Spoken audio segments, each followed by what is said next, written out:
It's Friday, September 3rd, 2021. Coming up on Roland Martin Unfiltered on the Black Star Network. Updates on the wrongful death suit of the young man police accused of felony feint.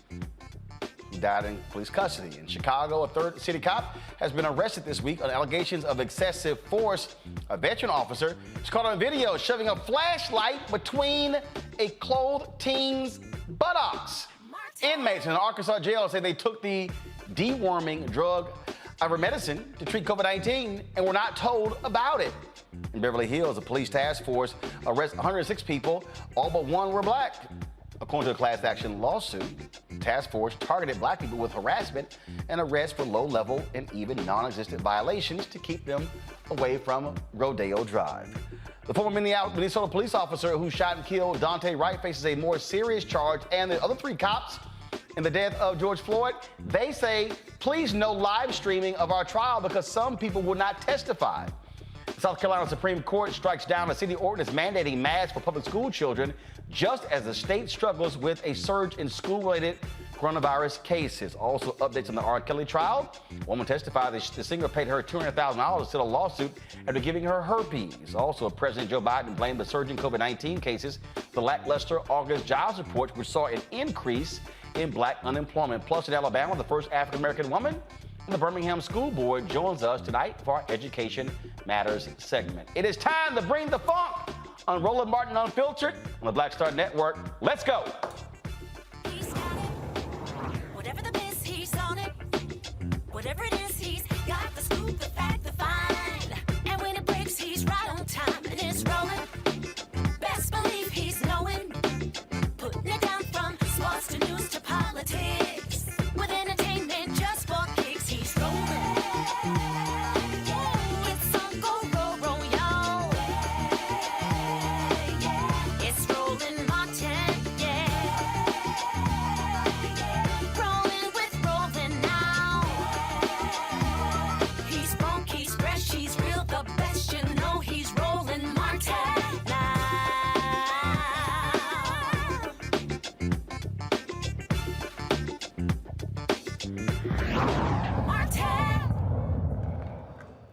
All right, folks, day 12 of the R. Kelly trial, and a woman identified as Kate testified. She dated R. Kelly, and he paid her $200,000 to settle a lawsuit she brought accusing him of giving her herpes. She told jurors when they began having sex, she told him that she was worried about STDs, but he refused to use protection. On yesterday, federal prosecutors called DNA experts to take the stand. The expert, Yang Fei Wu, testified that he found semen on a blue shirt that one of the R&B star's accusers said she saved. Earlier in the trial, Geronda Pace recalled her last day at Kelly's home, saying he spit on her, slapped her, and choked her until she passed out after he flew into a rage because she texted a friend. Let's go to my panel, Terrain Bailey, attorney, Michael Imhotep, host, the African History Network, Brittany Lee Lewis, political analyst. So, Attorney Bailey, how you doing? We'll start with you. You are defense attorney. As you look at this trial, you've seen how the prosecution is laying this out. Do you believe that they are moving closer to proving the charges, or does things like this testimony saying he gave her herpes, how does that actually relate to what he is charged with?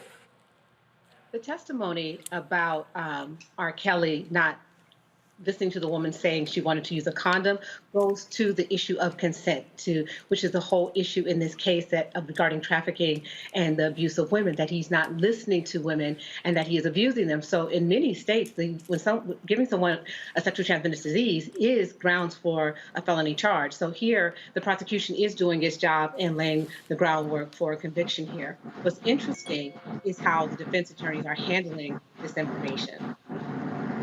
To the folks in the audio, I'm getting lots of feedback there, so I'm not quite sure whose microphone that's coming from. When you say the defense, speak to that. Is it that they have not much to work with? Because, again, what seems to be consistent is that they are attacking folks saying, oh, did you cut a deal? Is that why you're testifying?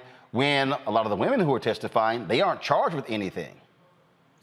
Well, the defense doesn't really have much to work with here because there's so many victims and so many allegations that are consistent. So the only thing that they can do is really try to attack the credibility of each of these women and try to say that there's another motive or other incentives for why they're going after him in this way, such as monetary gain. Brittany, what is interesting about this, as we have been covering this, you still have people out there who are ardent R. Kelly fans. I got people who are tweeting me saying, oh, you're not telling the whole story. You need to get the transcripts of the trial. These people are lying. They're not doing a good job. That there are inconsistencies. I mean, all of this. I mean, it is very interesting, again, with the documentaries being done, with the stories being done, with all the different things. You still have people who are saying, oh, Robert Sylvester Kelly is being railroaded. Roland, I have to laugh. These people are misogynists. To be clear, if you are caping for R. Kelly, you are a misogynist, period. And I guess my question would be, at what point do we start loving Black women? When are we going to actually hold these abusers accountable? Brittany, I'm getting tweets from Black women. You know what's funny is that misogyny, the same way that I say we have Black, excuse the language, Black Uncle Toms running around, right, who have also internalized white supremacy. There are also Black women who have internalized their own, the misogyny within the community, right, who are also affected by the patriarchy. And I'm sorry that is happening. It is unfortunate, but the reality is we need to start loving each other, and we need to love Black women, and more importantly, start believing victims, right? When are we going to hold these people accountable? And it's unfortunate, Roland, because it's not just R. Kelly. We're talking about any time a Black woman is raped, she's battered, she's abused. Look at some of these comments related to Fabulous, related to Chris Brown, even related to Nas. People are just like, no way, right? Oh, but we still want to support, we still want to the unfortunate, right? And it's all fun and games until it's that person's child or that person's sister or that person's mother, and then it's, well, why is anybody supporting me and mine? And why does it always have to be the proximity to a loved one to understand that there are abusers in our community and that need to be held accountable? Michael. You know, Roland, I've been covering this case since day one. And this is every day, man. You know, there's some first of all, there's some details that I don't even share on my show. This is some sick stuff.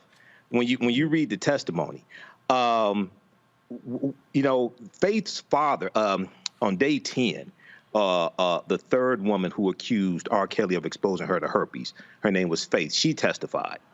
Her father is a pastor. He was there at the trial, and he was outside of the trial, and there were female R. Kelly supporters who were berating him, you know, and you know, we talked about this last Friday on your show. The most disrespected woman in America, or the most disrespected person in America, is the Black woman, and we're seeing this here a second time. We saw this in the first trial.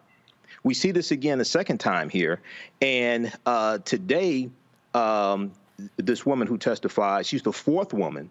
Her name, they're using the name Kate. She's the fourth woman to testify in this trial that accused R. Kelly of exposing her to herpes. And, you know, brother, we have to stand up to defend African-American women. But also, I just had a quick question for the attorney here, if I could. I just wanted to know, the charges are one count of racketeering and right. 8 counts of violation of the Mann Act, which is interstate sex trafficking. And I just wanted to know, how is the prosecution doing presenting their case regarding the 1 count of racketeering? How are they doing in regards to that? Well, let me start first with the trafficking. They're doing an excellent job with the trafficking because they're showing the plane tickets and the traveling across state lines. The racketeering, I see them moving in that direction as aggressively, and I'm assuming that they're going to do that through other witnesses because I haven't seen as much of that from the witnesses that have testified thus far. I mean, we've had some testimony from people from R. Kelly's camp that have assisted in arranging these meetups with the women backstage and assisting with introducing him to these women. But the racketeering case, from my perspective, is not as strong as the trafficking case at this point. Okay. All right. Thank you. So obviously the defense will have opportunity to put their case on. Right. This is one of three cases he actually faces, Dwayne. And so, do you believe that as this moves forward, this jury of 7 men and 5 women are going to listen to this harrowing testimony? And as you said, I mean, it's very gritty. It's extremely, when you talk about the choking, one woman said that he forced her to perform oral sex on him. A gun was nearby. There was a man who testified that R. Kelly performed oral sex on him. I mean, just day after day, just extremely graphic testimony, and that this jury is hearing every single day. This testimony is exhausting for a jury. Day after day, and each detail gets more gruesome and more detailed. And so the jury can become exhausted with these facts. So by the time the defense gets to their case, they're going to have to try something new to mitigate some of these allegations. And the only thing they can really go for is jury nullification. And jury nullification is when you say, okay, these are the facts, okay? But look at it from this point of view.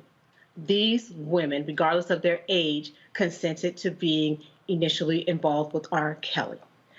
And then they take it from there and they start showing how this may have been more consensual and part of sexual preferences more so than abuse. But that is going to be a hard sell to a jury, but you're going to have to ask the jury to set aside all their reason and all their common sense and say these women, all these women agreed to this behavior and this treatment.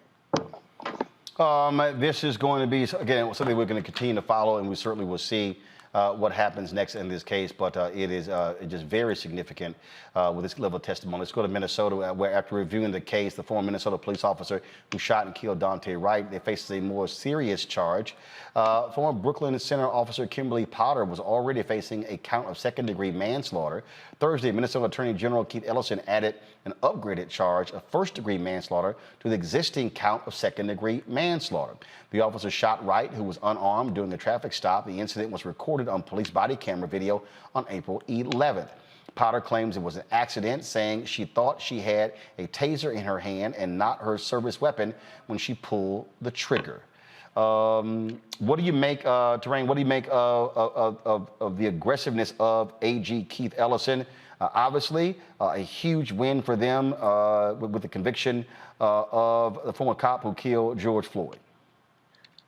This new era of prosecuting police officers after George Floyd, we're seeing something unprecedented. Officers used to mistreat defendants and just walk away with complete immunity. And after what we saw in Kentucky regarding Breonna Taylor, we're seeing attorney generals across the state, like the attorney general in Colorado in the McLean case, just come forward and say, you know what, enough is enough. Officers, they are charged with a duty, and then when they act outside their duty, they need to be held accountable. So this is really good for the public. This is saying we're going to hold these officers accountable. Again, this is what happens when you have, Brittany, you have attorney general or district attorneys who are not in the pocket of police in the unions, where they are examining the evidence. Absolutely. And we've known for a long time with all of these cases, the evidence is always damning, but it's a matter of actually doing the due diligence and prosecuting appropriately and letting our friends walk away. And I'm glad that we're finally entering this new moment. It does seem like this moment is unprecedented, because we know that oftentimes these police officers are not convicted, let alone even charged. And they're able to literally shoot first and ask questions later. I feared for my life. I made a mistake. And that's always seemed to be enough. And it's not anymore, Roland. And I'm glad that we are seeing these police officers being held accountable. Michael, again, we talk about DAs matter, AGs matter. Right. We're seeing this in the case of Minnesota. Absolutely. And we just saw this in the case of Elijah McClain as well, because the Democratic governor appointed a special prosecutor who's the state's attorney general. State's attorney general came back with 32 counts against 3 officers and 2 paramedics. And here, once again, this is an example of how elections have consequences and elections matter. OK, so we have to make a direct connection between protests and issues that we're protesting against and who actually resolves those issues. The police reform, DAs, all of that, prosecuting rogue police officers, et cetera. The one thing that I have concerned, and you know, I've covered a number of different police cases and police shootings. The one thing I have a concern about is what happens when this white female police officer, if she gets on the witness stand, and if they have a jury trial, because in this state, I'm not sure if she can have a bench trial, because that's a trick that they pull also, is have a bench trial with just the judge that's the juror, as opposed to a jury of 12, to take the public out of it and take the emotion out of it. What happens when she gets on the witness stand, Kim Potter, and breaks down crying and sobbing and say, I didn't mean to shoot this boy and all this stuff? That's my concern, you know. So we have to see how this turns out. But, you know, I agree with the charges, but we have to see how this turns out. Folks, let's stay in Minnesota, where attorneys for 3 of the other officers on trial for killing George Floyd, they now want to keep the trial from being broadcast and live streamed. Go to my computer, please. The request came from the attorneys for Thomas Lane, Jay Quing, and Tal Thao. Earlier they wanted the trial to be publicly broadcast. Now they're saying that, that if this is streamed, that there are people who are not going to want to testify if they do so. Terrain, that's quite interesting. That's quite interesting there on that particular point. By saying that, if it's streamed, there are people they're not going to testify. Really? They don't have a choice. A subpoena is a subpoena. It's not an invitation. So they don't. Well, you're saying there's no party flyer, huh? No, there's no RSVP. You just show up or you go to jail. And it's very simple. And so I think what's happening is that these officers and their defense teams are seeing how the live stream of the trial worked out in the first trial. And it didn't work out very well there for Derek Chauvin. I mean, we were able to see, and we talked about this, his reaction to the jury and just how he reacted to the testimony about the death of George Floyd. And so it's not to their benefit to have it publicly broadcast. This has nothing to do with their witnesses. Their witnesses have no say-so whether or not they come or go. So this is a defense. And you know what? I respect that. I respect that. You do what you have to do to protect your client. So if your client, if it's not looking like it's going to work out well for this to be broadcast for your client, then you try to shut that down. This is what they wrote, Michael. Cameras in the Chauvin courtroom brought us to the dangerous pass where people are deterred from testifying for the defense because they fear the wrath of the crowd. Mm-hmm. Well, wait a second. Before Derek Chauvin was convicted, you wanted the trial to be broadcasted. You wanted the trial to be live streamed. Now that it didn't go the way you thought it was going to go, now you changed course. See, the question I would ask, on cross-examination, I would ask the question, what changed between when you first made that statement, okay, because the evidence didn't change, basically, okay? So what changed between when you first made that statement, you wanted it broadcasted, and all of a sudden now you don't want to broadcast it? But I find it interesting that they're saying this now. When you had African-Americans who testified, okay, in the Derek Chauvin trial, it was broadcasted. When you had the case of Darnella Frazier, we heard her voice, but we did not see her face, okay? You can do the same thing for these people who you're claiming don't want to testify and have it live streamed. We can just hear their voice. We don't have to see their face. So, when they make changes like this, I just have to ask the question, okay, so what changed before when you were talking all that stuff, selling wolf tickets, before the verdict, and now all of a sudden you don't want to have it live streamed? Yeah, it is. It's quite interesting there, Brittany. Maybe it's because, you're afraid of that conviction? Roland, they know they're about to get chewed up, spit out, and locked up. And the court of a public opinion is important. And we've seen that with the last couple of cases. They know what's about to happen. And that's why that quick switch happened, right? Now they don't want it to be public. So they know they're about to get locked up. Absolutely. And at the end of the day, the transcript of what they're going to testify to is going to be made public. Right. So it's not as if they can testify in secret and say, well, I said, he's a great guy. Nobody's going to know it. So this is simply for the defense. They know it is not, this is an uphill battle for them in the court of public opinion. Yeah. And again, if you've already convicted the Derek Chauvin, you know they are concerned. Let's go to Georgia, where former Georgia prosecutor is facing misconduct charges related to the killing of Ahmaud Arbery. A grand jury indicted former Brunswick Judicial Circuit District Attorney Jackie Johnson for violating her oath of office and hindering a law enforcement officer. Arbery's father says he wants everyone involved in his son's death to be held accountable. I mean, it's so grateful because, you know, everybody that had their hand on his death need to be brought to justice, because the way he died, it just really devastated my family. I'm still struggling with it every day as a father, because, you know, it's my job to protect my children. And God knows I do that. You know, I'm still hurt because all I got is pictures to look at him, and every morning I get up, I look at his pictures. I'm saddened by it. A Georgia judge is not allowing attorneys for the men accused of killing Arbury to use the slain black man's past in the upcoming trial. Superior Court Judge Timothy Wamsley said the victim's character isn't relevant or even admissible in the murder cases. Father and son Gregory and Travis McMichael and their neighbor William Bryan will go to trial in this fall in the February 2020 slaying of Ahmaud Arbery, who they chased and shot after seeing him running in the neighborhood. Defense attorneys say the man suspected Arbery was a burglar and tried to make a citizen's arrest. Terrain, this DA, remember, it took 3 shots to finally get this person, to get these men indicted. The first 2 DAs passed on it. Here, you have this white DA, frankly, using her power to try to hinder the investigation. It's very rare to see a grand jury indict a former district attorney. We are in a new day where where prosecutors, police officers, everyone is being held accountable. This is a brand new day in America. And when I started as a public defender in 1998, I could have never imagined a day where a prosecutor would be charged for withholding evidence or reviewing a case against a police officer and judging it into the best interest of the police officer. And today, totally different situation. But what's interesting here is the state of Georgia got it right. Georgia's law allows for prosecutors to be prosecuted when they fail to do their job.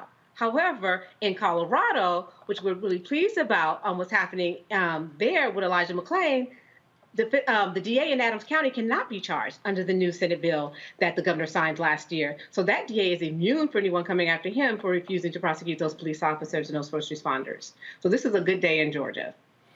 I dare say, Brittany, you know, if you're going to sit here and protect your own, guess what? You may have to face the wrath later. Sure will, Roland. And I'm truly happy. I mean, because you feel that hurt. You feel the hurt on that parent. I think, you know, thank God to all of us being out there, being in the streets. I think this speaks to the power of the people and the power of movements. We're seeing this new era begin to happen because we saw and we witnessed one of the largest social movements in history to hold police and all those associated with policing and the criminal justice system accountable. And, you know, thank God they also threw out that evidence, that quote on his past, right? And not able to use that as evidence, because so often we see Black folks face 2 deaths, right? The physical death, and then as the people that are mourning, they then have to mourn the quote unquote death of their character, right? Which we know to not be true. So I'm glad that they are throwing out that evidence, and I'm also glad that they're holding this DA accountable. It's about time, and it's the right thing to do. Michael. Yeah, you know, Roland, I talked about this last night on my show. I was happy to hear this. And when this whole case came about in February 2020, and Brunswick Judicial Circuit District Attorney Jackie Johnson refused to press charges, and then we found out that Greg McMichael used to be an investigator in her office. Well, I'm like, well, wait a second, hold on. You know, I said, now I do know that Georgia has the largest Confederate monument in this country, but I'm like, wait a second. There should be some charges against her. So this is good to hear. And, you know, in the charges, it said that they're alleging that she showed favor and affection to suspect Greg McMichael, but also that she failed to treat Ahmaud Arbery and his family fairly and with dignity. And, you know, I applaud the charges, and hopefully she's convicted as well. She faces, I think, 1 to 5 years in prison on violation of oath of public office. So gotta go. All right, I got some other police stories, but I need a break because these cops are just driving me crazy. So we're going to go to commercial break. When we come back, we're going to talk about the jobs report out. Black unemployment has gone up. We'll break the numbers down next on Roland Martin Unfiltered. Yes! On the Black Star Network, folks. If you did not miss the announcement last night, our OTT network launched. We are on, yes, Apple phone, Android TV, Apple TV, Roku, Samsung TV. Who am I missing? Xbox. We're on all of these platforms, Amazon Fire Stick and Amazon TV. So just simply look for the Black Star Network. Just look for this right here. Look for this, and of course, download it. And of course, it's free. We're not charging you a subscription. And so we launched last night, and this is what happens when you are Black owned. So not only are we live streaming on YouTube, Facebook, Periscope, we also, again, are broadcasting on our own OTT channel. So we want all of you to download this, and you can actually watch the show live right here on the Black Star Network. I'll be back in a moment. I believe that people our age have lost the ability to focus the discipline on the art of organizing. The challenges, there's so many of them and they're complex, and we need to be moving to address them. But I'm able to say, watch out, Tiffany, I know this road. That is so freaking dope.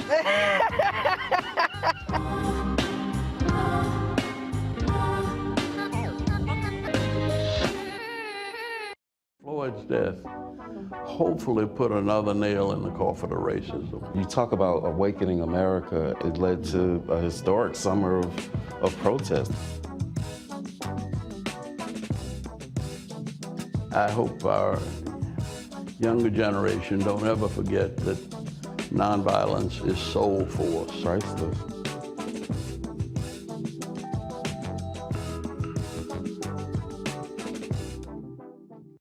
I'm Chrisette Michelle. Hi, I'm Chaley Rose, and you're watching Roland Martin Unfiltered.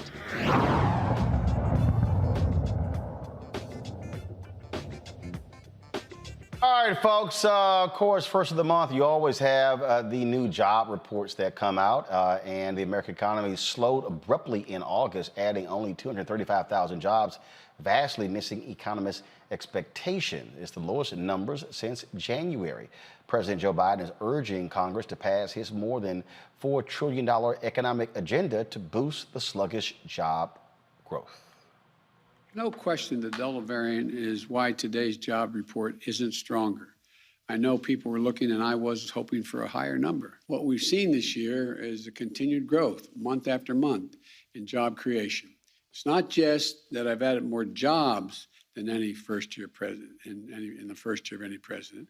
It's that we've added jobs in every single one of my first 7 job reports, and wages are going up. Some more jobs, some months are fewer, some months more, but always adding jobs.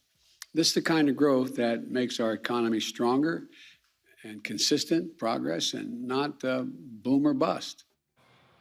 Today's report fell far short. Predictions were revised down to 728,000 from 750,000 earlier after Wednesday's ADP employment report. According to the Bureau of Labor Stats, the unemployment rate fell to 5.2% in August from 5.4%, yet Black unemployment went up. Dr. Kristen Brody, she joins us right now. She is an economist. Kristen, how you doing? I'm well, Roland. I just want to say, first of all, congratulations on the launch of the new network. And secondly, I want to say not all economists. I definitely didn't see the increase that others predicted, and I don't know why they predicted it. So let's talk. Let's talk about this here. And so give us an indication. What were the Black numbers like in terms of overall Black unemployment, Black men, Black women, Black youth? All right, so if we look from June to August, the Black unemployment rate in June was 9.2%. It went down to 8.2% in July, and then up to 8.8% in August, and that was the only rate that went up. So if we go across for the U.S., 5.2% in August, white 4.5%, Asian American 4.6%, Latino and Hispanic 6.4%. So again, and has historically been, the Black unemployment rate was the highest at 8.8. And so it gets more interesting if we look at race and age. All right, so if we look at white women, in August, we had a rate of 5.2 down from 5.4, or I'm sorry, 4.2 down from 4.5 there. The overall rate was 5.2. Men went from 4.9 in July down to 4.4%. And then if we look at white teens, their rate went up. But now, if we go over to Black people in August, Black women, the rate in July was 7.6. It went down to 7.9. It went up, I'm sorry, to 7.9. For men, it was 8.4. It went up to 9.1. And the real thing to look at is Black teens.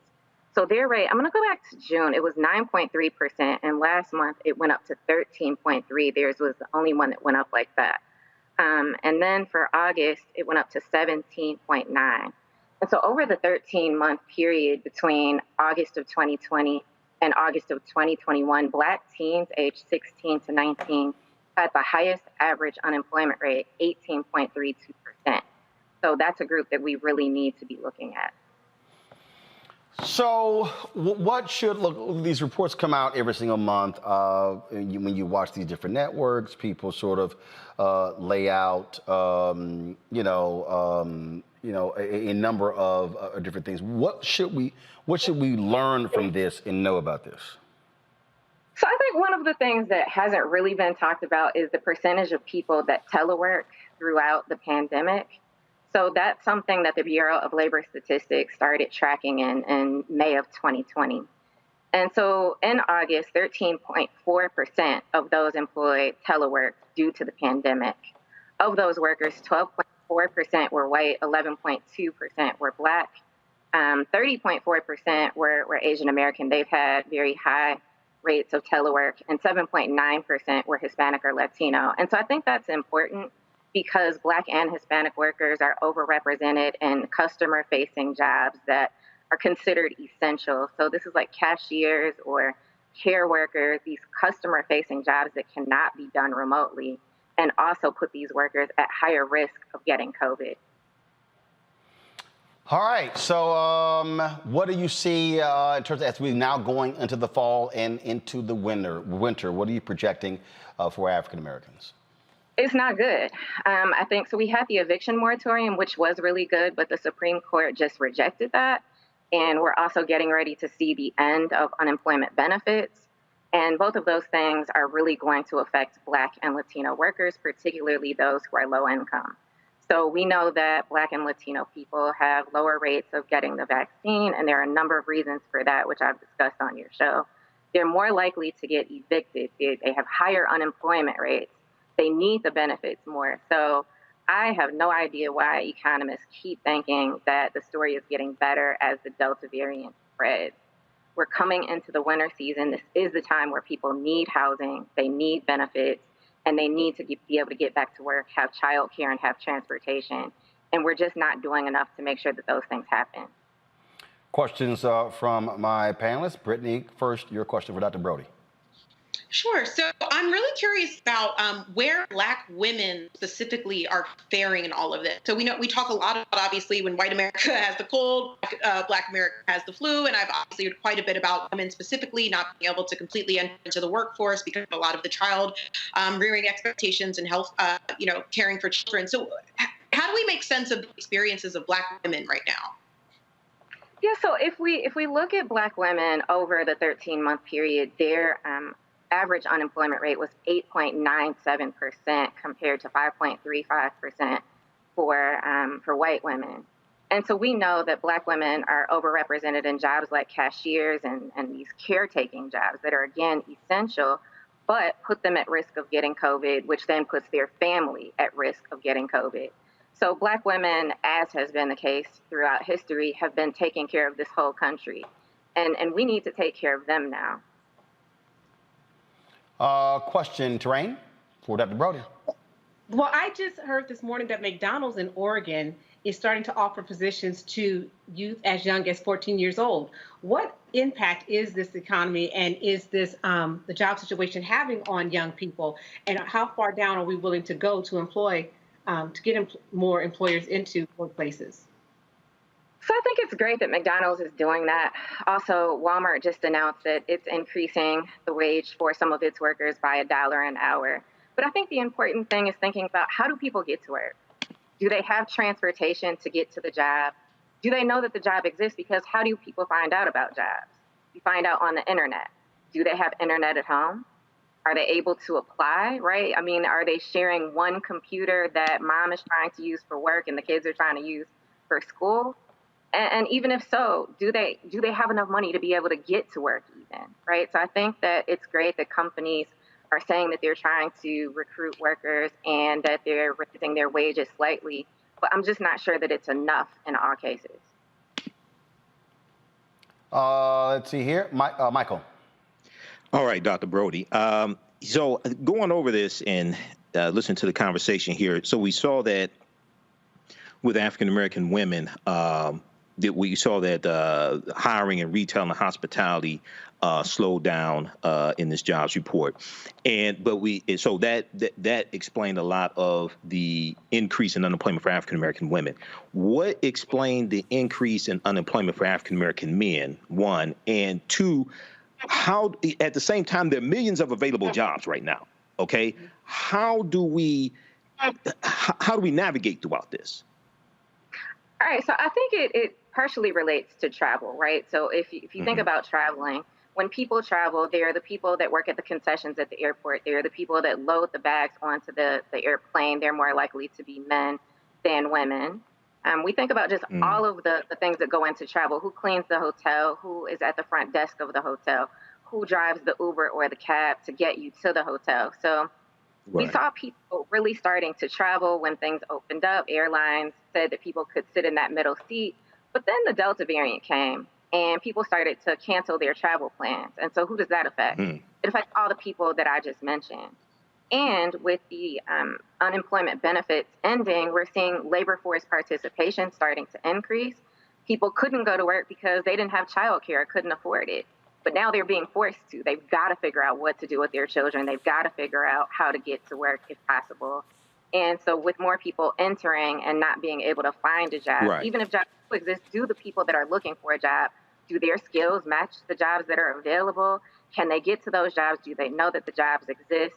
Like that sort of matching doesn't happen by magic. Right. Okay, thank you.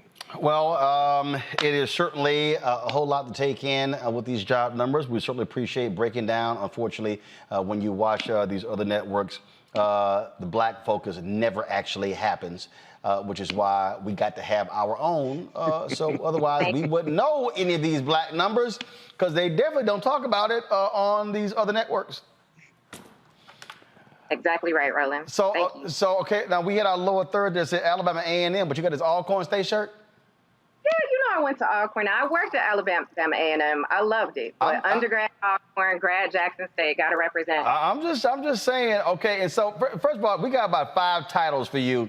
And so are you still a fellow at the Brookings Metropolitan Policy Program? Yes, of course. Okay, you're doing that, but you also are at Alabama A&M, right? I'm on leave from Dillard. Yeah, see, there you go. See, I'm telling you, girl. You first of all, you making sure you're not gonna be a part of the unemployment numbers, because every time you come on, you're a different joint. I try, gotta make it happen, Roland. I'm trying to be like you, trying to make things happen. Oh, you know damn well I don't believe in having one check. All right, Dr. Christian Brody, we certainly appreciate it. Thanks a lot. All right, folks, let me go to a break. We come back. But wait till we tell you about the craziness in Chicago where a police officer is accused of shoving his flashlight in the buttocks of a brother. Oh, but we're supposed to not hurt their feelings. I keep telling y'all, keep your foot on their neck. Otherwise, they'll do stuff like this. You're watching Roland Martin Unfiltered on the Black Star Network. Back in a moment. White supremacy ain't just about hurting black folk. Right. We got to deal with it. It's injustice. It's wrong. I do feel like in this generation, we've got to do more around being intentional in resolving conflict. You and I process. haven't always agreed. Yeah. But we agree on the big piece. Yeah. Now, conflict is not about destruction. Conflict's gonna happen.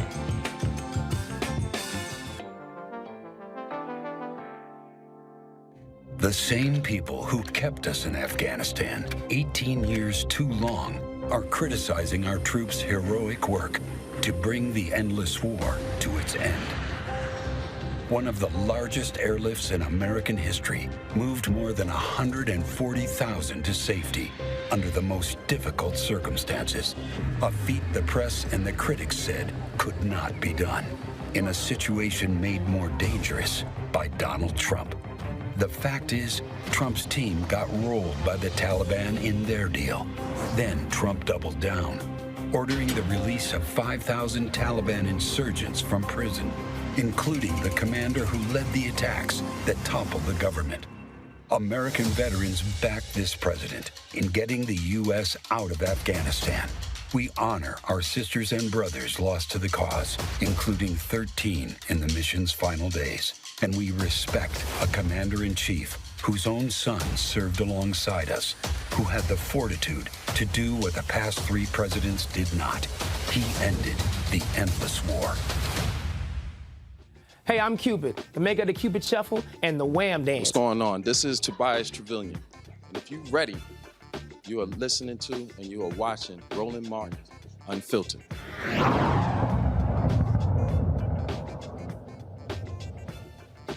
Another black man in Texas dies in police custody. His family files a wrongful death lawsuit against the Texarkana Police Department to release Darren Boykin's 2019 arrest footage.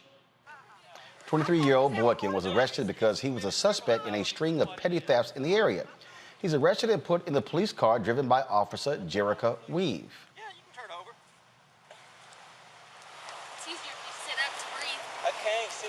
You guys need me to transport him back over to your guys' police cars? Oh, we're just going to transport him. Mom! 253. Huh? Yeah. Here, set up. What's his name? Jason Williams. 45 Thank you, Brandon. You ran the whole way? From the nursing building. Yeah. Got your steps in, that's for sure. She's tough. Can you please knuckle my mom door right there? Oh, this is your house? Behind me. Huh? Behind me, the brick house. No. You're going to be getting a phone call at some point downtown. Jason, you can do that then. Oh, if your family, listen to me, if your family wants to come out here and pitch a fit, what though. What are you saying date of birth is? What's your date of birth? 8592. 8592. Okay. Let's go ahead. He ran all this way and then he acts like he can't. Stand up. Can't function. Stand up. Okay, sir. Stand up. Function. It's either you're standing up or you're dragging. All right, cool. Come on. Let's drag him. I'm trying to get up. Come Hold on. on. Let me get my hands up.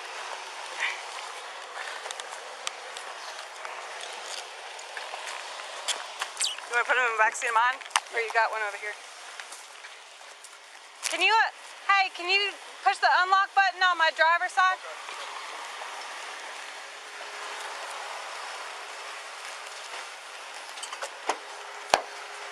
You can get in by yourself? Sure.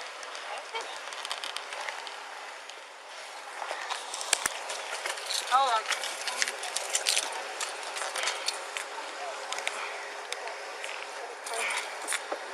Do you have anything on that side? No. Do you have anything on that side? Then you lie about your name, dude. Come on. All right, get in. All right. This is going to be y'all's felony suspect, too. Get in. I've seen the judge. You help me, I can't. Get in or I'm going to pull you in.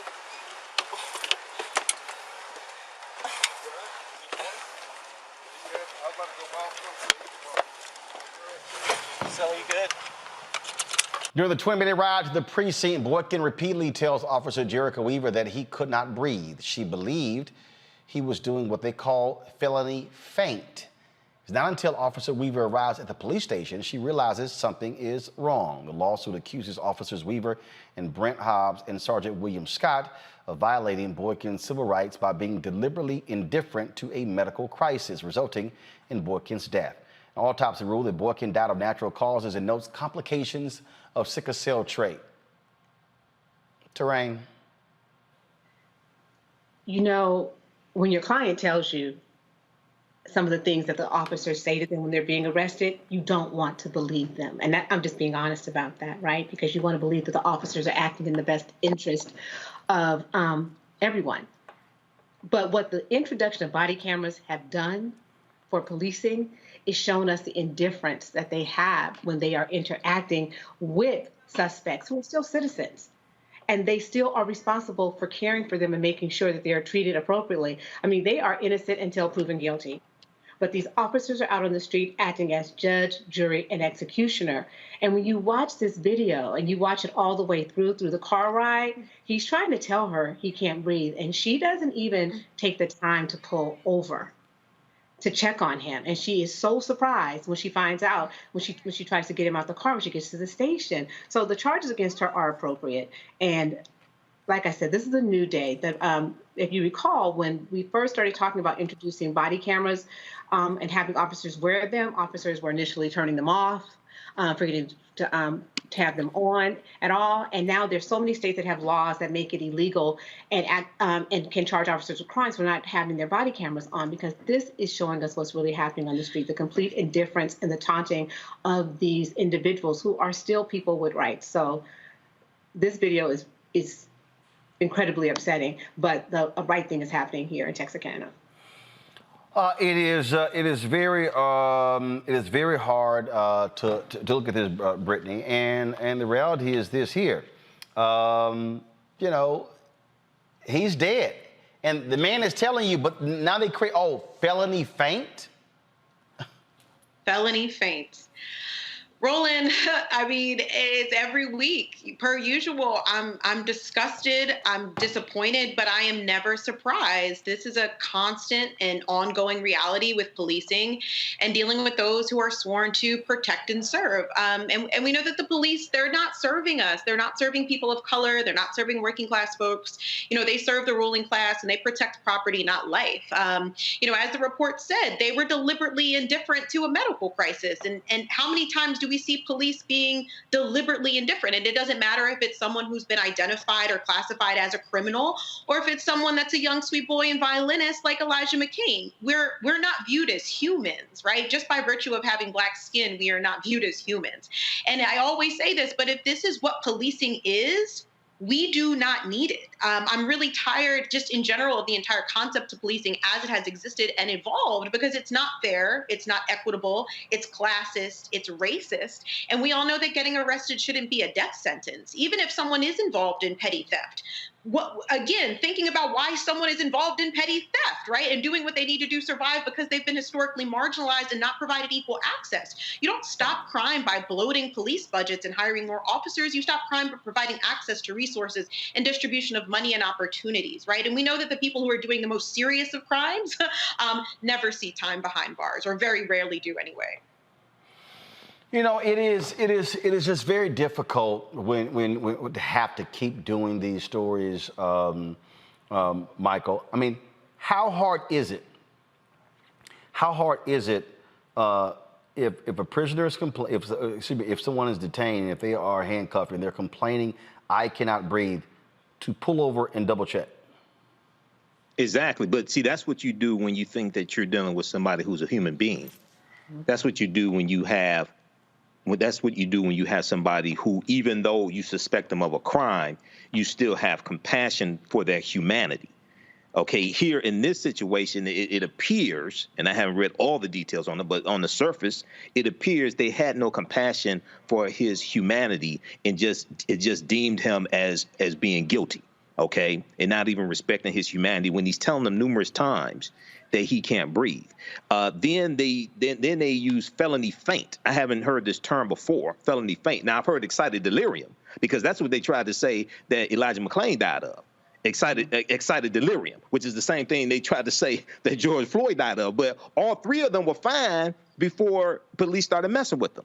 Now, what the question I have, and I haven't been able to find this, is they said they suspected that Boykin was responsible for a series of petty thefts and sought to take him into custody. But what was the probable cause? what was the probable cause here? I know you said he was running and things like this, but what was the probable cause to make you think he was responsible for a series of petty thefts? I'm still trying to find out that information. And that is the thing, Brittany, that again, every time we see one of these stories and they come up, it's like the same thing. And the bottom line is having police officers who treat people with basic respect and dignity.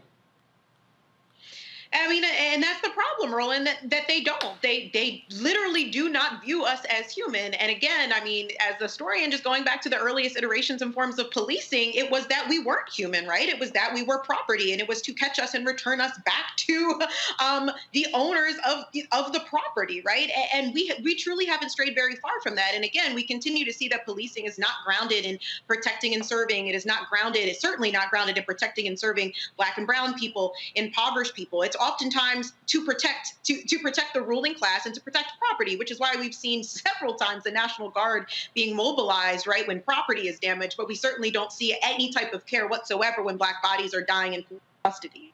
It's unfortunate. Again, it causes us to continue to re-examine this call for defunding the police. All right, folks, let's go to Chicago. A Chicago police lieutenant has become the third member of the department to be arrested on felony charges in recent weeks. The Cook County State's Attorney Office alleges that Lieutenant Wilfredo Roman shoved a flashlight into the buttocks of a teenager carjacking suspect in February. Roman appeared in court Thursday on aggravated battery and official misconduct charges and was released on his own recognizance.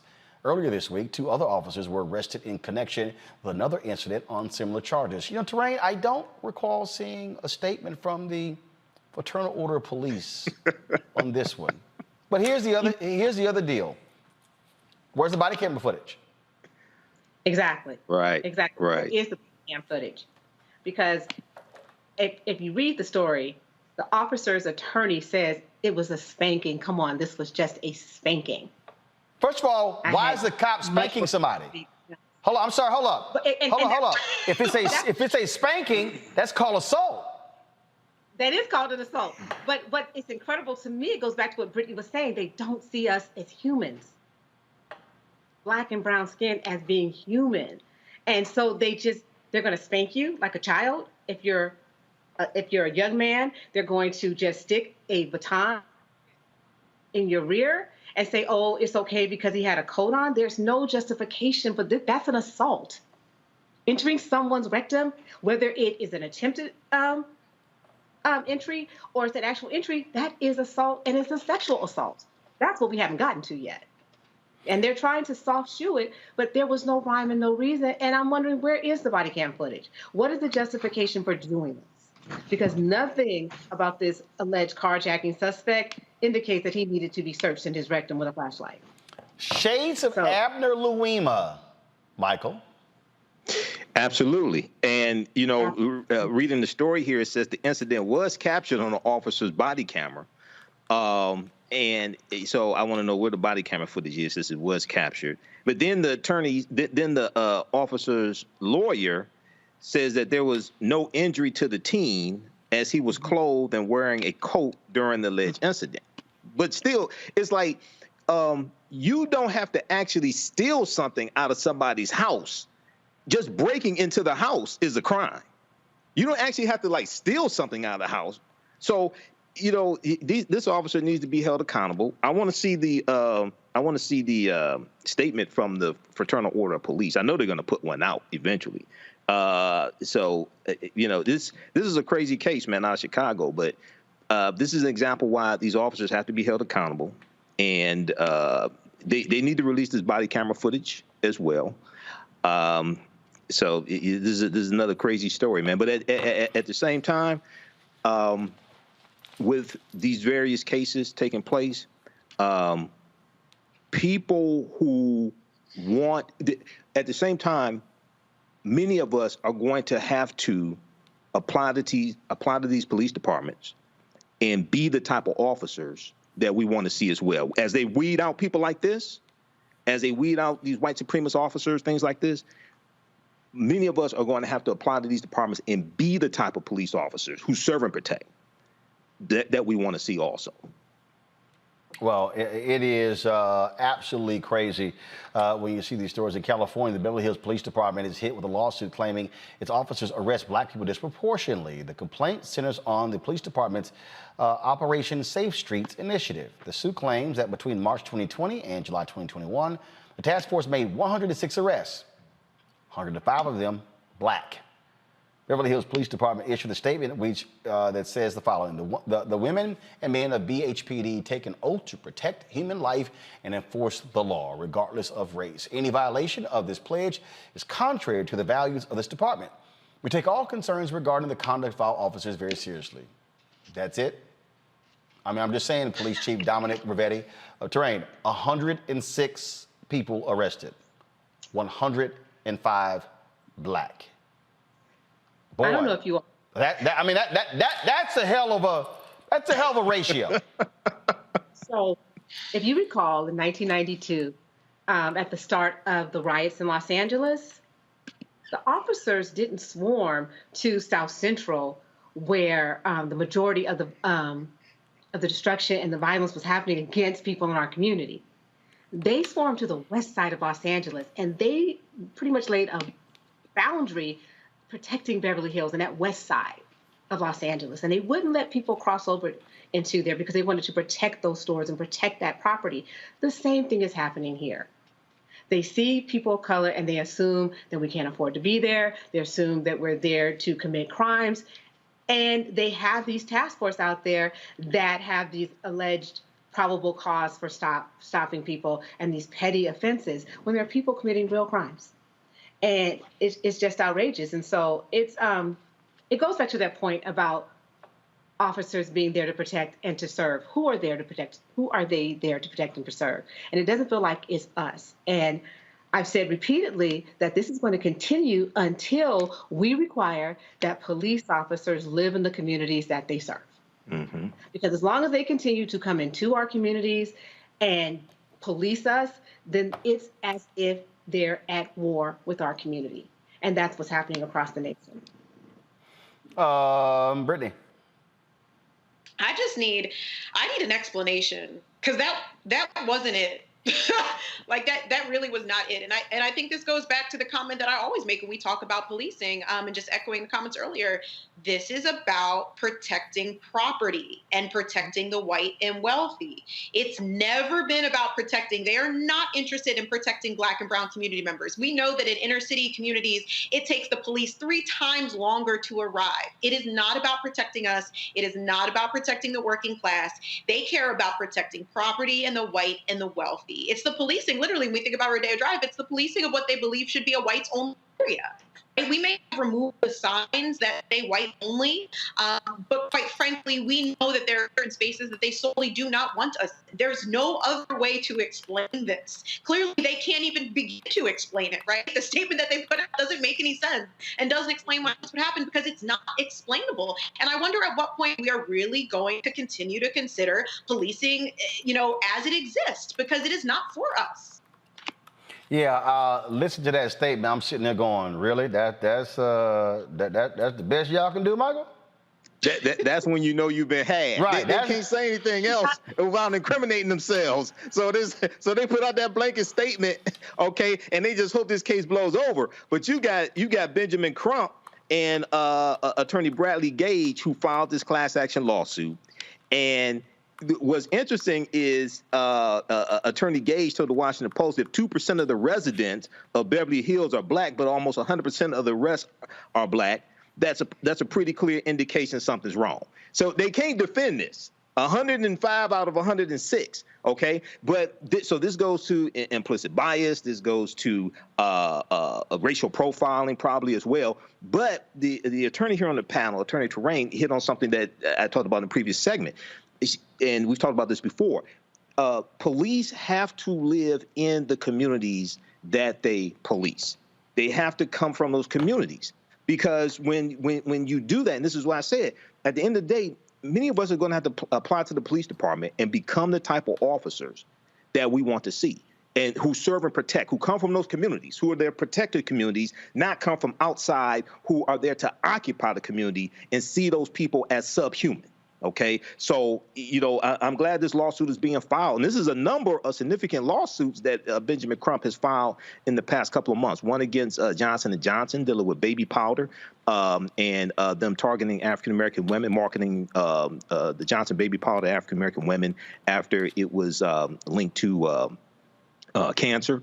And then there's another one, significant one he just filed as well. I forgot the other one also. But this is good news. But this is why you have to have police reform as well. Make them pay. Make them pay. All right, y'all. Going to break. We come back. We're going to talk COVID. Yeah, it's still a significant impact all across this country. You're watching Roland Martin Unfiltered on the Black Star Network. Back in a moment.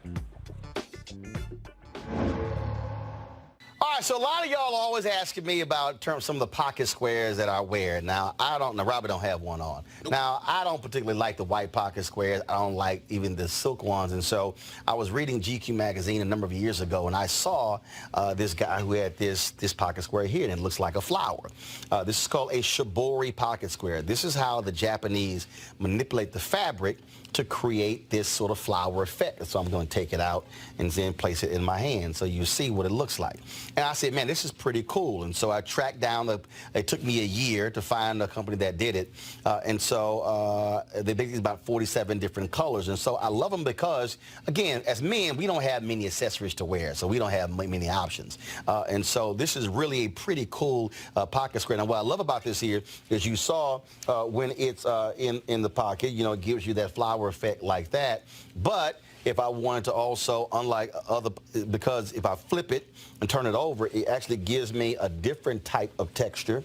And so therefore it gives me a different look. So there you go. So if you actually want to get one of these shibori pocket squares, we have them in 47 different colors.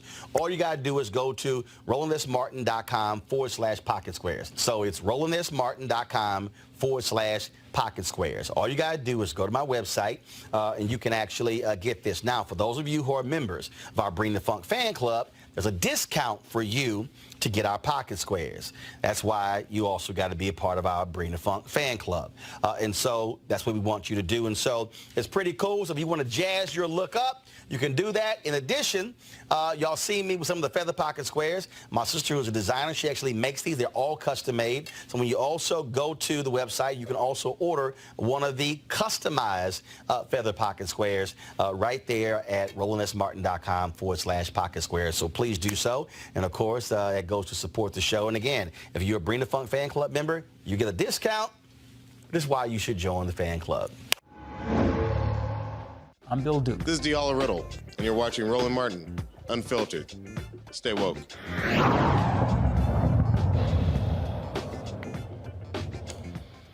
August was a deadly month for those battling COVID, folks. Last month saw 4.22 million new reported cases and 26,805 Americans dead from the virus. The combination of the Delta variant and the unvaccinated is causing numbers to skyrocket. Presently, there are 40.5 million reported cases and 662,000 people who have died. These states have the highest reported number of cases: Alabama, Florida, Hawaii, Louisiana, Mississippi, Oregon, Washington, and the U.S. Virgin Islands. Florida reported 4,900 deaths in August, the highest ever for the state. While cases are rising in Florida, Republican Governor Ron DeSantis, he's issued an order of fining $5,000 to any entity requiring vaccination proof. Florida has 3.2 million reported cases, and a total of 44,000 people have actually died. What I don't understand, Brittany, is how stupid these people are. I mean, you see the numbers, but they are so hell-bent on appealing to this rabid minority of nutcases who are MAGA supporters. It's wild, Roland. And it's unfortunate. Again, I mean, this is the party, and this is a governor who continues to put politics over people, literally, and some of his own constituents, which is wild to me, right? And like you mentioned, we know that this is happening because he wants to appeal to the MAGA base, and he's ultimately motivated by running for president in 2024. But what I think is really important here is that he needs to get reelected as governor in 2022 first. And from the last thing that I've seen, his poll numbers are significantly down. They were down after he kept trying to defund the schools, which was, a wildly unpopular concept. So, it's just interesting to watch him kind of, at first he was backtracking in the way that he was trying to defund the schools, and now he doesn't want to have vaccination cards going, and it's truly mind-blowing, again, because this is all about politics and not anything to do with the health of the people that he is supposed to be serving. It's absolutely nuts. Durain, a Florida chiropractor signs over 500 mask exemptions for students. Yeah, a chiropractor. A chiropractor. Sarasota County School District issued a mask mandate enforcing students to wear a mask unless they have a medical, physical, or psychological reason. Well, Dan Bush, a chiropractor in Venice, Florida, signed nearly 13 of the exemption forms in the district. After the increase in exemption forms, the superintendent of Sarasota County Schools issued an update stating only medical doctors, osteopathic physicians, licensed or advanced registered nurse practitioners can authorize exemptions. Florida has some of the highest COVID cases, as we said, in the nation. Really? A chiropractor? Terrain, go ahead. So this is where it gets complicated with that school district, because they allow chiropractors to complete medical examinations of students to even enroll in school. So you can't ride two horses with one butt on that one. So either you're going to accept the chiropractor for their medical evaluations or you're not. So they're going to have to do something a little bit more creative. I don't think that this is going to stand, because as I read the article and I did some research, it looks like they're trying to have those families go back and get new forms completed by doctors and by nurses that they consider medical providers. But under the state statute, chiropractors are in that category as well. So but it's ridiculous that people can just go pick up a form and the doctor evaluated them. So it's clear they're clearly circumventing the rule. A chiropractor. A chiropractor. Let's go to South Carolina. With South Carolina. For chiropractors, we have very good friends for chiropractors. But they damn sure no medical doctors. Exactly. Trust me. If I got an allergy problem, I'm not going to a chiropractor. I'm gonna go to an allergy doctor. I'm just saying. All right, Michael, the South Carolina Supreme Court bans Columbia's public school mask mandate. In August, Columbia Mayor Steve Benjamin announced the mandate to protect school-aged children who are not eligible for the vaccine. Yesterday, the state's highest court unanimously voted against the measure, stating the mandate violates state law restricting masks in schools. There are 4,076 reported cases among students and 398 reported cases among staff in South Carolina. Sure, South Carolina Governor Henry McMaster tweeted this response to the court's decision. The South Carolina Supreme Court has come to a sound conclusion based on the rule of law. A parent's right to decide what's best for their child is now definitively protected by state law. I would again encourage anyone eligible to receive the vaccine to get vaccinated. So it's a couple things here, Roland. First of all, South Carolina was the first state to secede from the Union, okay? And South Carolina is where the Civil War started. You see the dumbest cases in the South, these former Confederate states, who are anti-government until they need help from the federal government. They're anti-federal government until they need help from the federal government. Till a hurricane hits or there's some type of national disaster. Or their budget. Okay. Then they need help from the federal government. When it's the law, I don't know what year that law was made, when they said it's children can't wear masks in schools, okay? What type of mask are you talking about? What was taking place? But at the same time, they need to pass an emergency law, because what's going to happen is that COVID is going to spread through these schools in South Carolina. We already saw in Mississippi, thousands of last report I saw was about 20,000 students had to be sent home because of possible exposure to COVID. They had to be sent home to quarantine. That's in Mississippi. We see it in Metro Atlanta, okay, metropolitan Atlanta. We're going to see it in South Carolina as well. So this is another example of, in these southern these former Confederate states, them not wanting to protect their constituents, and it's going to really hurt them in the 2022 midterm elections because it's going to be less of their supporters alive. It's going to be less of their supporters alive. But this is a crazy case right here. And lastly, they're talking about get vaccines, right? Well, children under 12 are not authorized for the vaccine. Well, also keep in mind, this is the same governor who said he would not allow President Joe Biden to send people door to door to encourage folks to get vaccines. I just can't deal with Stuck on stupid.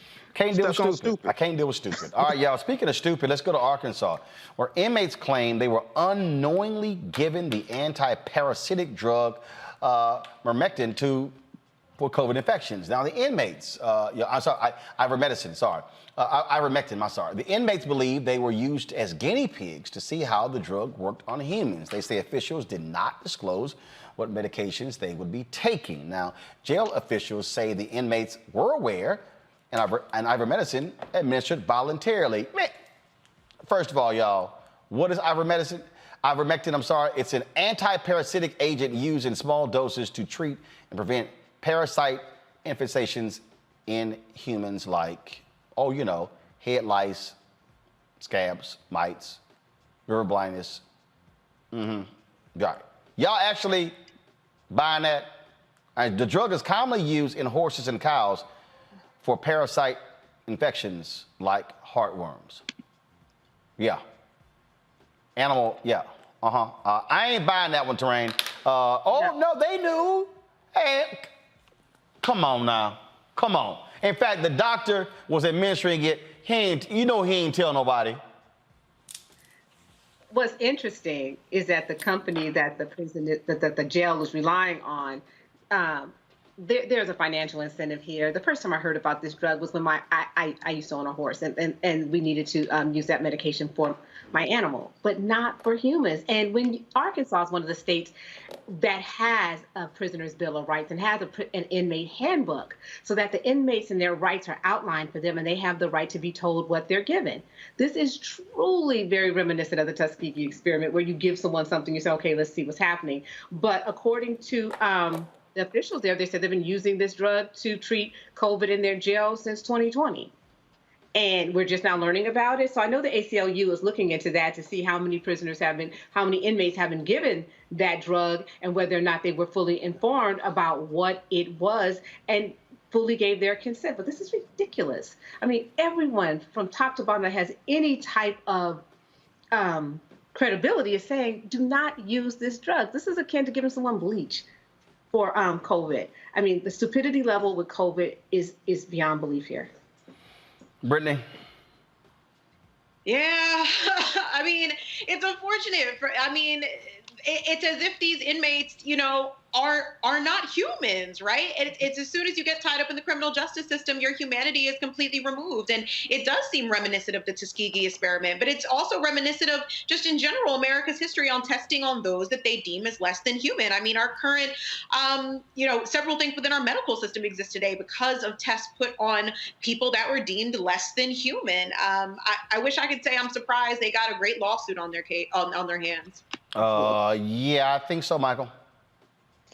Yeah, it sounds like a lawsuit, but also, the FDA dealing with ivermectin says that an overdose of ivermectin can lead to seizures, comas, and death.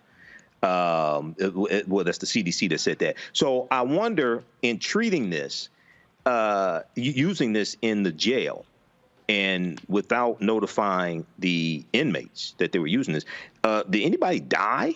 Did anybody go into a coma? Were there any seizures from this? What happened when you gave it to them?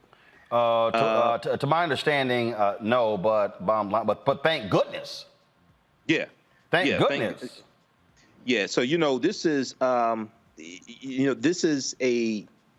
there's a history. We've talked about this before on this show. There's a history of experiments being done on African Americans, whether it's in the military.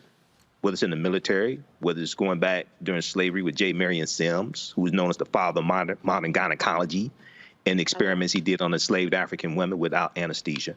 So this is a troubling case, man. So people need to be held accountable. Absolutely. All right, folks, real quick break. When we come back, we're going to talk Education Matters. That's right. Sister, she wins the school board seat in Birmingham.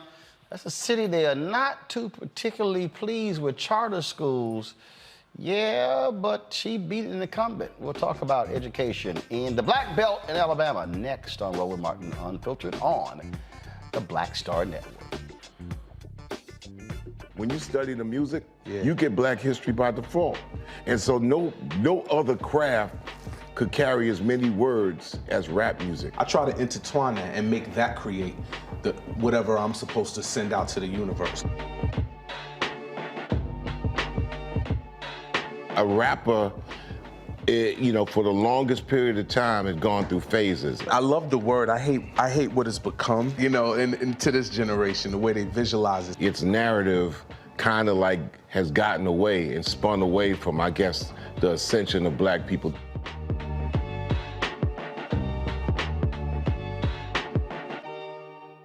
Women have always been essential. So now how are you going to pay us like that? And it's not just the salary. I mean, there are a whole number of issues that have to support us as women. Yeah. That's what we deserve. That we shouldn't have to beg anybody for that. And I think that we are trying to do our best as a generation to honor the fact that we didn't come here alone and we didn't come here by accident. I always say every generation has to define for itself what it means to move the needle forward.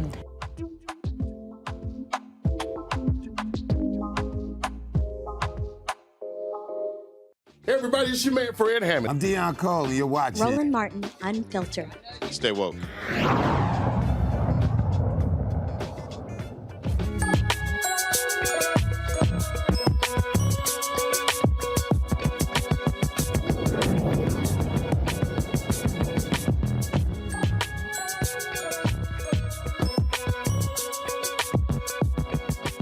Folks, I make no bones about my support of charter schools. In fact, I support any education effort that educates our children. Y'all know where I stand. I'm down with charter schools, homeschool, online school, technical schools, magnet schools, private school, you name it. It does not matter to me as long as our kids are getting a shot at a future. A few years ago, I was in Birmingham and actually Montgomery as well, talking about the importance of charter schools shortly after the law was changed in that state. Well, in August in Birmingham. My next guest defeated a city school board incumbent with regards to being on the school board. Now, when we talk about that, again, because y'all have heard me talk about this on this show on many occasions, the importance of when we run for school boards. A lot of people don't want to do that, and a lot of folks then wonder, how do we actually change things? So when you actually run and you win, you get to impact public policy. A lot of people don't realize that school board races, not a lot of folks vote. Well, folks did vote in this race, so joining us right now is Daunte Williams. She won with 56% of the vote for District 2 there in Birmingham. What's happening? What's up? We did it, Joe. So you worked with Dr. Howard Fuller and Bayo, Black Alliance for Education Options. You were very much involved there in efforts to expand school choice, parental choice in Alabama. Birmingham, you had a lot of folks who were saying no, no, no, no. Sounds to me like folks bought your message about how to think differently about educating our children in Birmingham. Oh, yeah, most definitely. You know what, Roland, we just went out with a platform that was very strategic and intentional. My platform was parents, policy, and partnerships. We were very consistent and concise on the messaging. It was clear our current school board is reporting that our students are 2 and 3 grade levels behind. And families know that it's absolutely unacceptable, and we could not continue to do the same thing that we've been doing in years past. So, they not only bought into what we were talking about, but they knew what needed to be done. So I'm grateful that they showed up at the polls. And like I said, we did it, Joe. So not only did Birmingham City Schools in District 2 win, but the entire city of Birmingham won on August the 24th. You said 2 and 3 grade levels behind? Yes. And this is pre-COVID. So now, the question is, you laid the message out. What do you hope to change and impact in Birmingham? So my primary goal is increasing parental engagement and involvement. We started that with Bayo some years ago, and I really feel like there's not enough transparency with parents from the district level about exactly where and how children are performing. Recently, over the summer months, we had 3,700 students participate in the summer enrichment programs, but we have 23,000 students in Birmingham City Schools. So if you don't get the whole number, that sounds like a lot of students participated, but not enough. And so what parents are doing is they're looking at report cards when they come home. They see that their students are making either A through F grades. The students are being passed along, but they do not understand exactly where this places them academically in terms of being college and or career ready. And so the first thing we have to do is sit down and have what I intend to call huddles. I'm a sports person, and be extremely transparent with parents to let them know where their children are performing. And from a policy standpoint, letting our school leaders know. We have 2 laws. Obviously, the charter school legislation that was passed in 2015, but in 2013, we passed the Alabama Accountability Act that gives flexibility and autonomy to current school leaders to operate their schools based on how their schools and their community need it. And so, Birmingham won by having someone like myself and others being elected, because we know policy and we can help now implement policy that can close this academic gap. I mentioned going to Birmingham, Montgomery. I forgot I also went to Selma. And I remember, and I think you were there in Selma as well. I remember the conversation where there was a sister. And in fact, I'm gonna go pull that video up. I'm gonna make sure that we put it on Black Star Network so people can actually see what we talked about. There was a sister who was the first Black female athletic director at Division 1A school who was on one of the panels. And she said, this is what she said. She said that your student scores and grades are so poor in Selma that I would not send my scouts to even recruit your athletes because they would not be able to make the grade to qualify for NCAA. Yeah, and that's interesting that you bring up sports, because in addition to working with Bayo, what really turned on the lights for me, I referee women's college basketball Division I. And I started out on, of course, the middle school, high school level, and I grew to Division 2, 3, and 1. And as a former student athlete, I'm seeing these great athletes in high school, but I'm not seeing these students in college. And so when I started to do the research, that's where I too learned that our students are not meeting the grade level, the requirements. They couldn't make the ACT score. They're not, back then we had what was called an exit exam that was based on an 8th grade level that students did not take until their 10th grade year in high school, with 6 opportunities, twice sophomore, junior, and senior. And these students could not pass the exit exam. And so at this point, the state decided that they would remove the exit exam because so many children were actually not getting to graduate. And so parents were in uproar, and again, not understanding why their child was not able to graduate, and it was based on that exit exam. So we removed the exit exam, and now all we require is that students take the ACT. Not have a specific score, but just take the ACT. And so what we've created is a system of perpetual poverty, because we're at home saying, go to college, and students enroll, but they're starting out in remedial courses. And I'm an HBCU grad, so, we have welcoming arms. We're receiving students, but where you're in college, professors are prepared to deal with college ready students, where in fact they're dealing with 8th graders and 9th graders because this is the grade level that they are inheriting students on. And it's unfair. And so someone has to sound the alarm to say enough is enough. And so Birmingham, they made it loud and clear on August the 24th. Let's go to my panel for questions. I will start with Brittany. Well, first off, congratulations. Congratulations. But I do have a question. So charter schools, we know, were initially created to be innovative. And I, too, absolutely believe that schools should not be a one-size-fits-all. But I'm also someone who has worked in a failing charter school. So we've seen, for example, the charter school that I was working in was a charter school where we saw people with really great intentions, but they had absolutely no background in education. And essentially in that flexibility and autonomy that they had with completely no real oversight, the school essentially ended up being an experiment for, I would say about 5 different grade levels, and the school ended up closing, and a lot of those kids actually ended up going backwards. So as someone who is a proponent of charter schools, my question is, how do you address allowing students to be, allowing these schools to be quote unquote innovative, but also making sure that they are still in that innovation, hitting those markers and allowing those students to be successful and ready for college?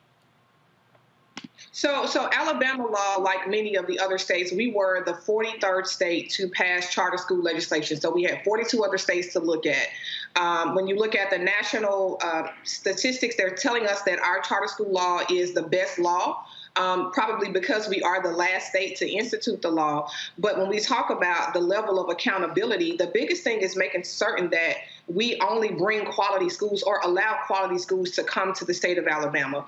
The alternative has been 67 schools on the failing schools list in the state of Alabama, and all it is a list.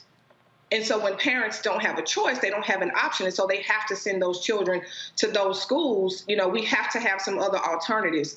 While I am a proponent of charters and I do support it, I actually helped write the charter school legislation for Alabama. I do not think that is the law that is going to help us close the academic gap. I think it is the Alabama Accountability Act that gives the autonomy and flexibility to our current schools and our current school leaders to do what they need to do. When we're in conversation with our current leaders, they are talking about, we know what we need. We know what resources need to be made available to us. But the truth of the matter is we did not have a strong board. We did not have a board that was willing to be confident enough to make the decisions and be unapologetic about it.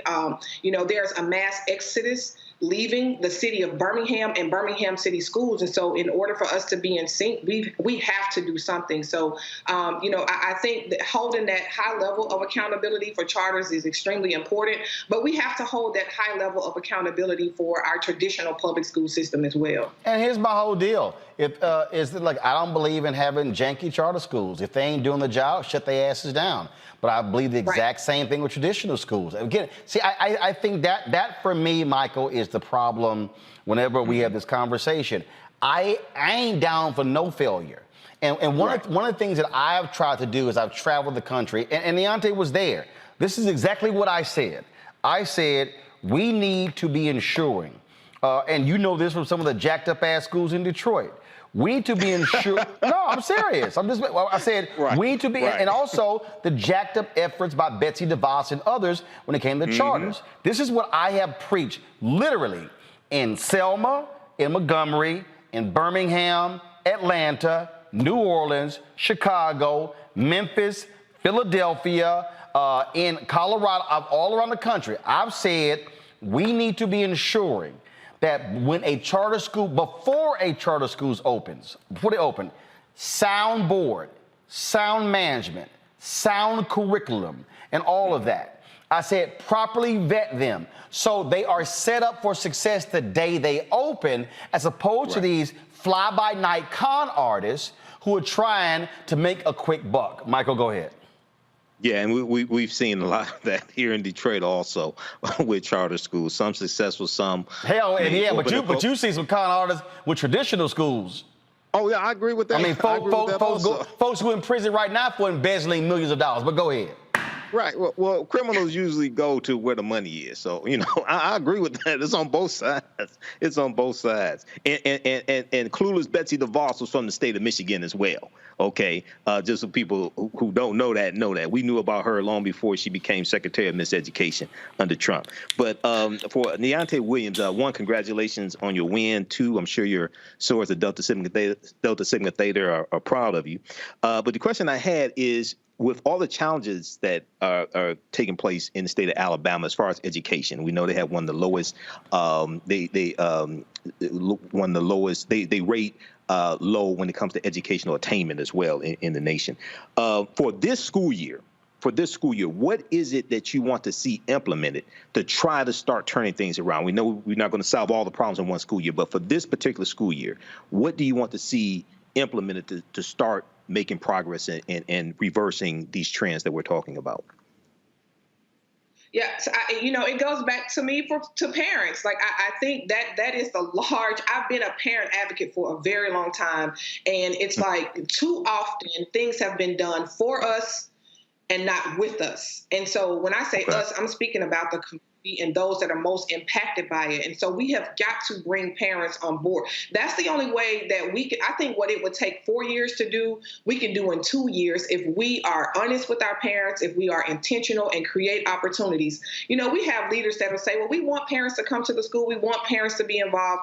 Parents show up, and then there's the mean secretary saying, can I help you? Looking over the frame of her lenses, not really there and transparent. And so I just think, without a doubt, and I'll tell you the other thing that made me say we've got to do something different was the response to what happened with COVID. Last year, of course, no one was prepared. No one was prepared for a pandemic. But I felt like from an educational standpoint, we reacted as opposed to responding. We should have already had partnerships with people in the community, from our faith-based community to the business community. They have, beautiful emphasis. They have facilities. We should have created safe spaces. We should have put school buses in neighborhoods, took out every other seat, created hot spots, because there are a lot of grandparents and great-grandparents that are rearing children today. A lot of the parents who are frontline workers, they work in the restaurants, they work in the hospitals, the hotels, the places that our state leaders deemed as, places of necessity. And so, we did not do a good job. And so the biggest thing is letting parents know that they matter. And for people who aren't typically involved in the grassroots work and understanding the importance of parental engagement, they minimize that a lot. And that's part of the problem. We don't respect the voices of those households that those children are coming from. And then the other thing is, these parents are a product of this system that we're trying to fix. Right. So know how things are. So we can't pull wool over their eyes. Terrain. Okay, thank you. Question for Daunte? Congratulations. This win is huge. This is so huge. Birmingham, Alabama is over 70% African American, over 70% Black. So looking at that number, this is largely important to our community. So for those who aren't parents, but who are interested in helping close the achievement gap in Birmingham, how do you plan to get them involved? So great question. One of the things, again, for me, it was parents, policy, partnerships, the partnership piece. I ran during the canvassing, the door knocking, the phone banking, thousands of folks who talked about wanting to be a support of Birmingham City Schools, those that are professionals, retired professionals. I even met folks who were educators that retired early because they wanted to do something different. They were kind of forced out, didn't really like how things were working, but create those opportunities for those folks to come back. I know in District 2, we only have elementary and middle schools. And even going back to Michael's question, one of the things that I think we need to do is talk about equity on a very serious level. We have what we call academies in our school system here, but the academies are career opportunities, but they're only at specific schools. In terms of equity, we need to have those academies available to every single student that is within the high school system. So if it's welding, if it's cosmetology, if it's culinary arts, and those are some of the things that they offer through the academy, it's only in certain areas. And so if a student is not in that area, then or doesn't live in that community, they're unable to attend those schools. We have a lot of empty buildings here. So, my goal is that we can work together as a board to create centralized locations where those students can be bused into those sites and from an equity standpoint, that every student that wants to participate can participate. And the other thing is, starting those academies at the middle school level. We have such a high dropout rate. I think if we can early expose to college and career paths, starting with those academies at the middle school, then the students will be more likely to stay in school and finish and enter into a career path of their choice. But again, allowing those folks to come back to the community, come back into the schools, create partnerships, and that's it. I don't, just parents policy partnerships. I have a ton of things, and I know it's going to take the other 8 board members for us to work together, as well as the superintendent. But there's a different atmosphere here in Birmingham. This was indeed historic. We've never had an African American female represent this district in the history of Birmingham City Schools. Where 97% of the students in Birmingham City Schools are African American, and so that in itself is incredibly necessary for these young children to see someone that looks like them, that understand and speak the language that they speak. I will be in Birmingham next month for the Magic City Classic, and so look forward to seeing you there. And so also look forward to hearing some great things, what's happening there, because again, we got a lot of black folks in Birmingham, a lot of black folks in the Black Belt of Alabama, and education is vitally important, and we cannot be in a situation where we're making excuses for our kids not getting education. And let me say this here, we also can't make excuses when we are living in black cities with majority black elected officials and our school system still being in shambles. And so certainly look forward to that. Your superintendent, I met her when I was there a couple of years ago. And so good luck. Yeah, well, thanks, Roland. I appreciate it. If you're not a member of Join the Funk Fan Club, you have got to, Roland. If it wasn't for you, we wouldn't be able to have, be as informed as we are, to have the messages that we're getting out. And so thank you, your panel, for your integrity, because we are listening. The world is listening, and you mean a lot. Congratulations on the new app. It's already downloaded. All 3 of my phones got it, so I'm all in. Thank you. I appreciate it. Thank you so very much. Thanks a lot. Folks, it has been a pretty wild 24 hours since we announced the launch of Black Star Network.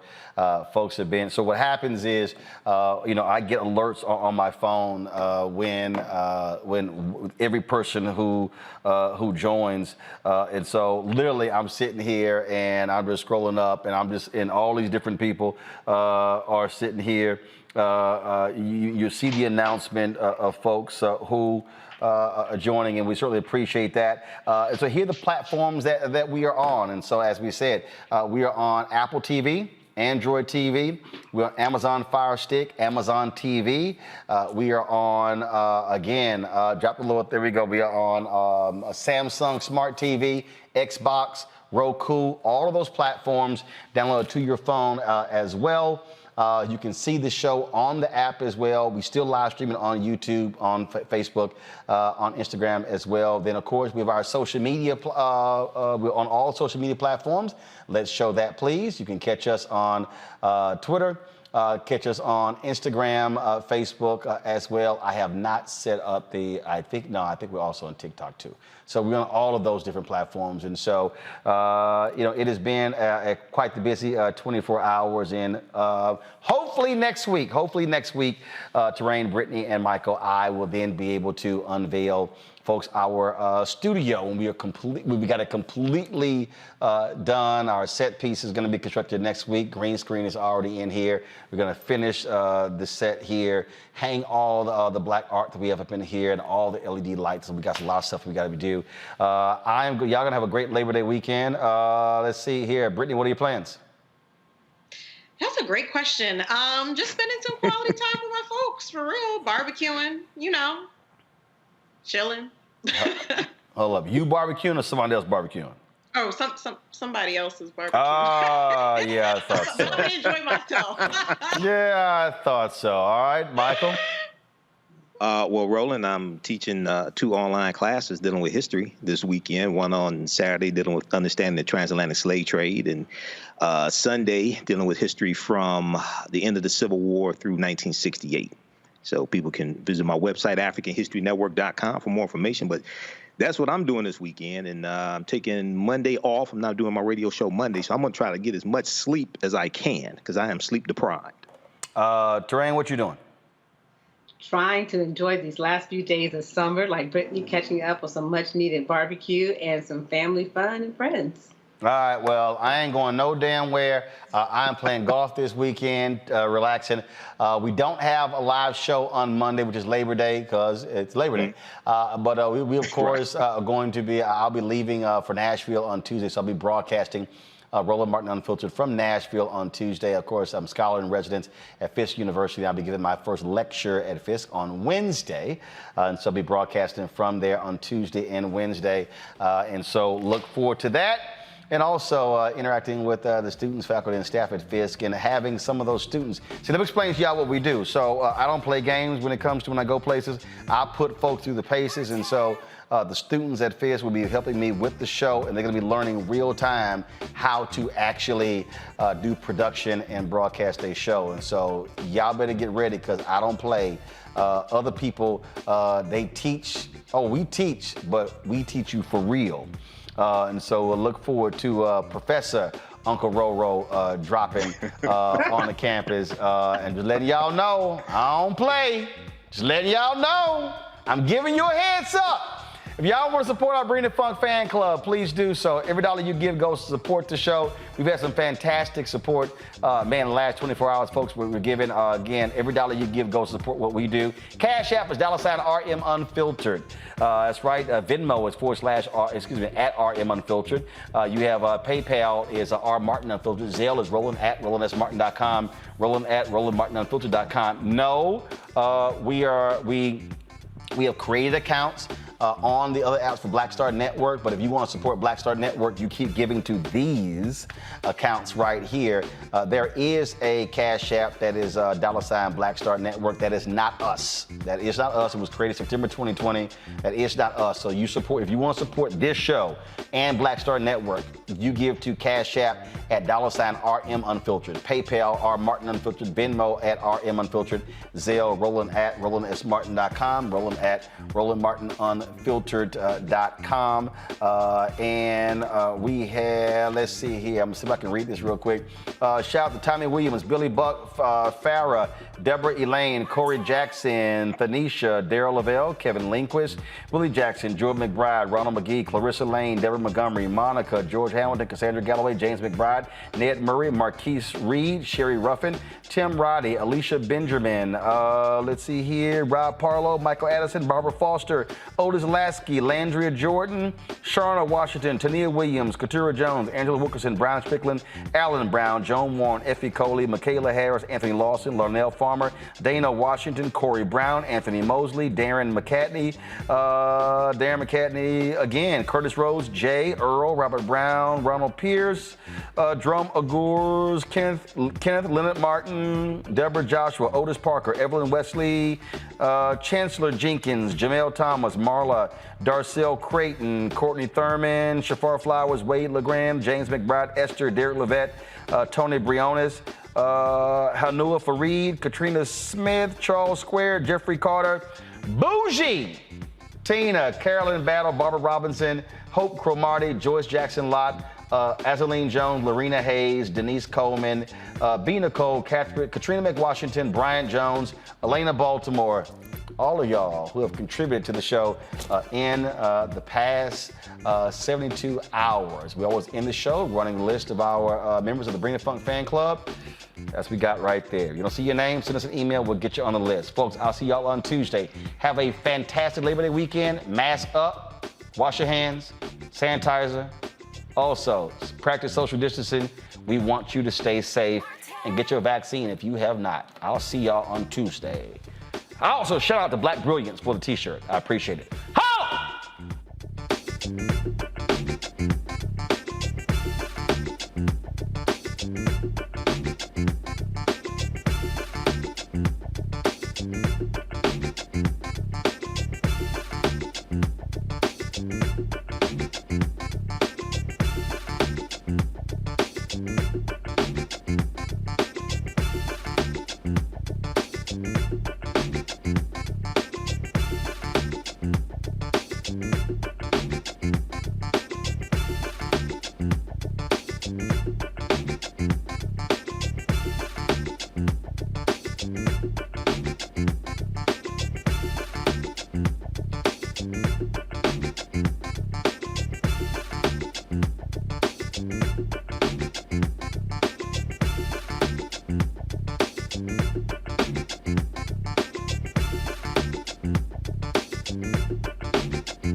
Bye.